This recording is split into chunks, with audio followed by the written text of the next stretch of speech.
So இதுக்கு முன்னாடி வந்துட்டு 21 வருஷத்துக்கு முன்னாடி வந்துட்டு படம் வந்து ரிலீஸ் ஆகும்போது 2004 நினைக்கிறேன். ஐ திங்க் தமிழ் ஜியாவில் வந்து ஃபஸ்ட் ஷோ வந்து பார்த்துருக்கோம். ஸோ அதுக்கப்புறம் இங்கே வந்திருக்கிறேன். ஸோ அங்கே எப்படி எக்ஸ்பீரியன்ஸோ அதே மாதிரி இங்கேயும் நல்ல எக்ஸ்பீரியன்ஸ் தான். ஸோ இந்த மாதிரி அட்டகாசம் மட்டும் இல்லை, வேறு ரெட்டு சிட்டிசன் இந்த மாதிரி படங்களும் வந்துச்சுன்னா இன்னும் சூப்பராக இருக்கும். ஸோ அதுவும் இந்த சா தேட்டரில் இந்த மாதிரி ரிச்சியில் வந்துட்டு பண்ணாங்கன்னா ரொம்ப சூப்பராக இருக்கும்னு நினைக்கிறேன்.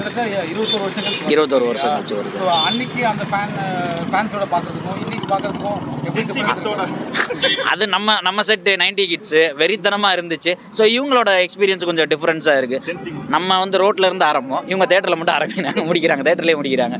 ஸோ அது ஒன்று தான் டிஃப்ரென்ஸு, மற்றபடி எல்லாமே ஒன்று தான். அவர் அலப்பறைகள் எல்லாமே சேம் தான், சூப்பராக இருந்துச்சு.